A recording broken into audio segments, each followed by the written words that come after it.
आज मैं बात करने वाला हूँ छत्रपति संभाजी महाराज के बारे में।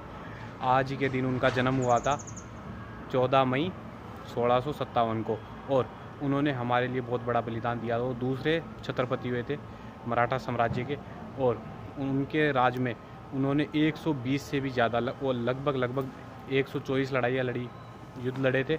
उसके अंदर उन्होंने सारे के सारे युद्ध जीते थे और एक भी युद्ध वो हारे नहीं थे। उन्होंने अपनी धर्म की रक्षा के लिए, अपने देश की रक्षा के लिए और अपने लोगों के लिए, अपनी सभ्यता के लिए अपनी जान को कुर्बान करना सही समझा। उनको मुग़लों ने धोखे से पकड़ भी लिया था और उसके बाद उनको बहुत ही बुरी तरीके से बेरहमी से मारा गया। पर उनके पास औरंगज़ेब ने 2 शर्तें उनके लिए रखी थी, या तो वो इस्लाम धर्म अपना ले या फिर उनकी जैसी हालत है, मतलब मौत को कबूल करे। तो उन्होंने अपना धर्म किसी भी हालत में नहीं छोड़ा। उनको बहुत ही निर्दयता से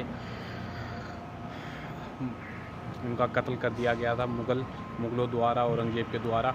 उनकी जीभ काटी गई थी, उंगलियां काटी गई थी, नाखून खींच लिए गए थे, उनके एक एक अंग को छीला गया था और फिर इसी स्थिति में उनको मारा गया था। ये उन्होंने बलिदान दिया था अपने देश के लिए, अपने धर्म के लिए, हिंदू समाज के लिए, भारतवर्ष के लिए, ताकि हम सब लोग ठीक से जी सके।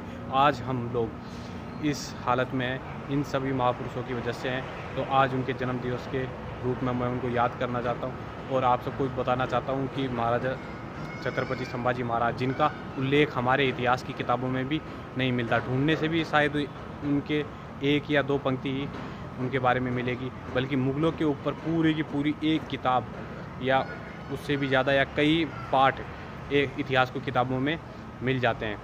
और आज पुरानी जो NCERT की किताबें हैं उसके अंदर तो मुग़लों का उल्लेख बहुत ज़्यादा है, पर मराठों का ना के बराबर उल्लेख आता है, और छत्रपति संभाजी महाराज का तो इसमें उल्लेख बहुत ही कम आता है।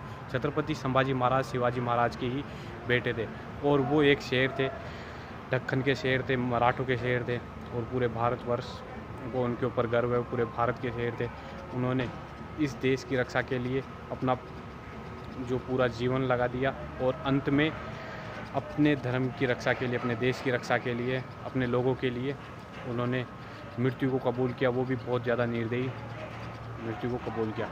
मेरा कहना बस इतना ही है कि हमें इन सब महापुरुषों को भूलना नहीं चाहिए, और अपना भारत के नागरिक होने के नाते अपने कर्तव्यों को भूलना नहीं चाहिए, क्योंकि हमें ये जो आज़ादी मिली है आज के टाइम पे, हम अपने जिस भी रूप में हैं बढ़िया तरीके से जी रहे हैं।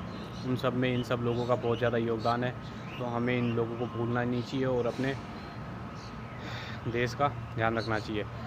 और वीडियो ज़्यादा से ज़्यादा लोगों के पास शेयर कर देना, ताकि सब लोगों को इसके बारे में पता चले।